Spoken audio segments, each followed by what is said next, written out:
Welcome to Pennsylvania in Focus. I'm Anthony Hinnon, Pennsylvania reporter for the Center Square. Joining me today is the Center Square's Pennsylvania editor, Kristen Smith. Kristen, you wrote a story looking at the long saga of school construction and maintenance across the Commonwealth. This is an issue that's plagued the state for as long as probably any lawmaker in office can remember. And we had a program that operated for years that was not very well constructed. It was called PlanCon. And what it was this matching grant program that school districts could apply to be in. And it would help them cover the costs of major renovations and sometimes the construction of new buildings. It's probably not a surprise to anyone that a lot of the school buildings in Pennsylvania are really, really old. And in fact, one school in Allentown, it was built in 1874. So that literally means children of Civil War soldiers walked through those halls. And we still have kids walking through those halls, going to those classes today. And so as you can imagine, a building that old is not anywhere near safety or modernization standards that would make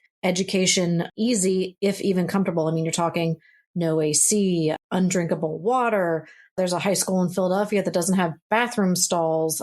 And there's visible mold growing on the walls. These are really big issues that are contributing to poor health and welfare of students and teachers. But because the program PlanCon was poorly designed, not only was there not enough money or a specific pipeline for ongoing maintenance and smaller projects that don't involve extensive renovations, but, might be a new HVAC system, for example. Those issues were a lot harder to get paid for. So that was one problem. The other problem was there became such a backlog in projects that the state had promised. I mean, we're talking years and years.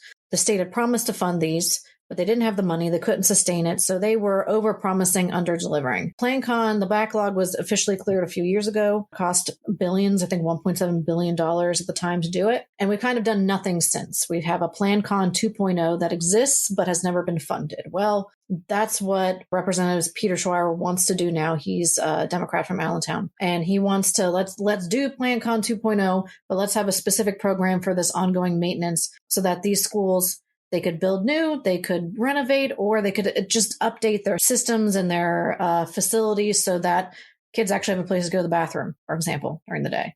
So with this, we've watched funding grow fairly consistently in recent years for K through 12. Is this just an issue with an overall large backlog here? Is this an issue with spending going elsewhere? Or is this one of those things where, maintenance costs or infrastructure costs for these buildings are just so high? There essentially just needs to be another fund?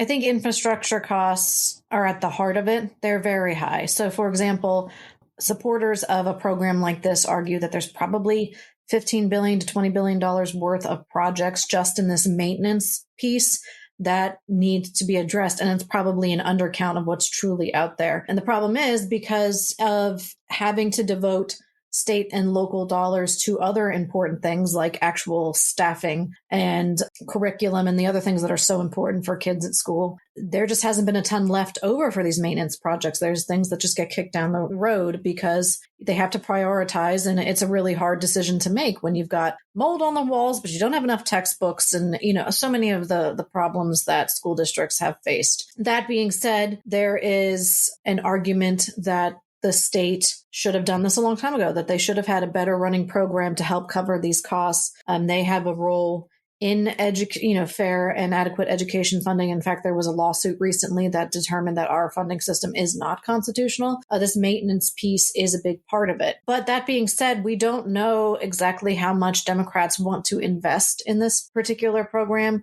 Like I said, the old PlanCon was, $1.7 billion in the hole till we cleared it out. Don't quote me on that number. I could be a little bit wrong, but it was in that neighborhood. It was an extensive amount of money. And so Republicans who support this idea are really concerned about getting back into that situation. They want guardrails, as they say, for this program. They want to know how much we're going to spend to make sure it's sustainable. And they want us to set a very specific timeline of maybe a couple years or so. They weren't really pinning anything down in my conversations with them just because negotiations are ongoing. But they want to do this, but they don't want it to fall apart the way the last program did. And now you've got school districts who are in buildings that are quite literally falling apart and were built before even electricity was commonplace. And now they're stuck in a position where they can't get money from the state to help this because there's so much other money that needs to be spent. And going to taxpayers to continue to raise their burden is also not exactly an option, considering that a lot of these schools are